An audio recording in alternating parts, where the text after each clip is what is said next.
Hello, once again, and welcome to another episode of Move.me,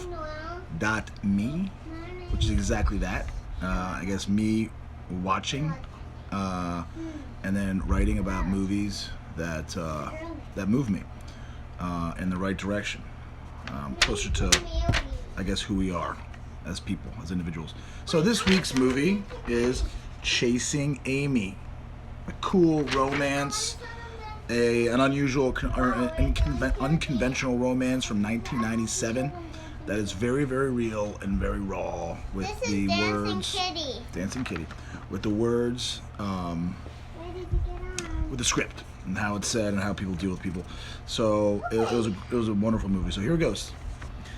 If you liked Sleepless in Seattle, you would hate Chasing Amy. The first words I heard about this movie. I don't remember Sleepless in Seattle. And I loved Chasing Amy.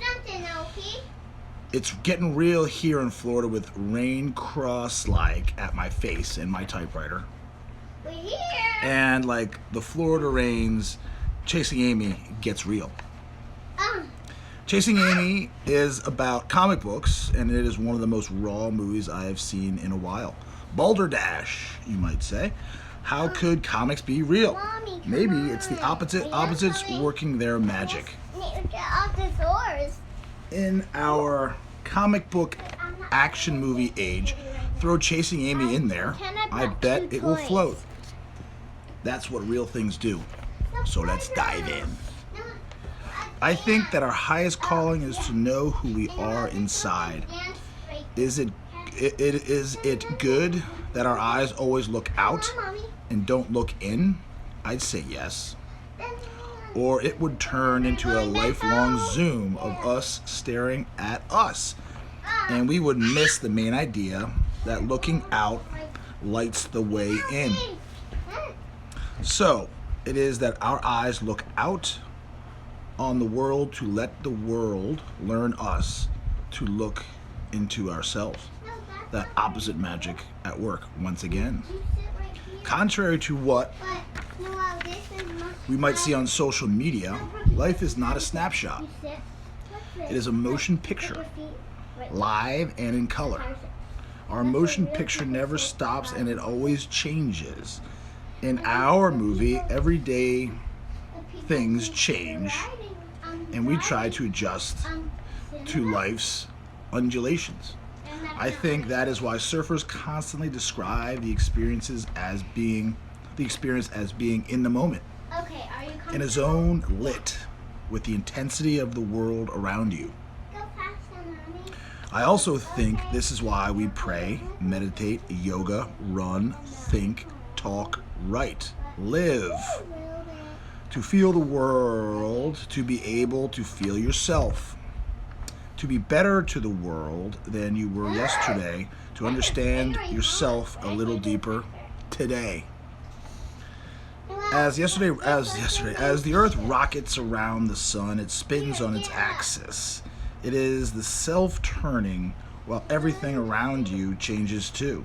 It is the rubbing of your belly and tapping your head at the same time. It is at least two things, or maybe it is exactly two things going on at once. The world changes and you change, one because of the other and because of the other one.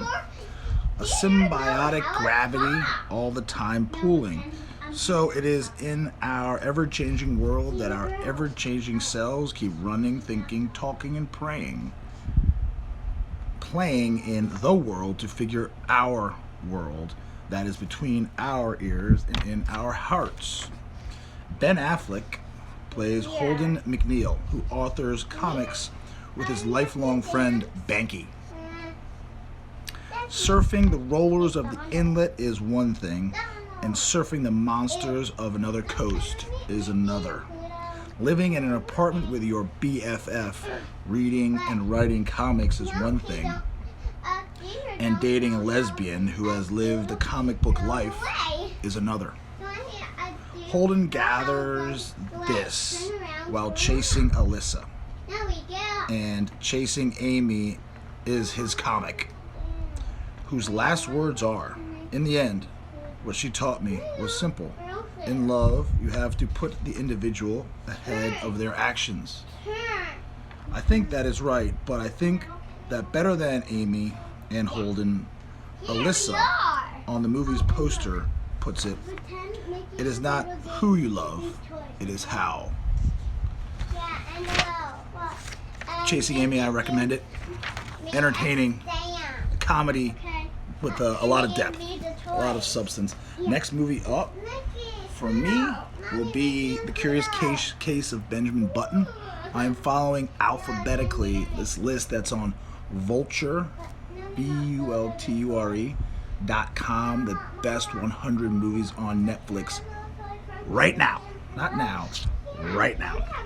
So I'm on The Curious Case of Benjamin Button next, and Django Unchained after that. So join me on the journey if you'd like, and I'll see you next time. Have a great Sunday.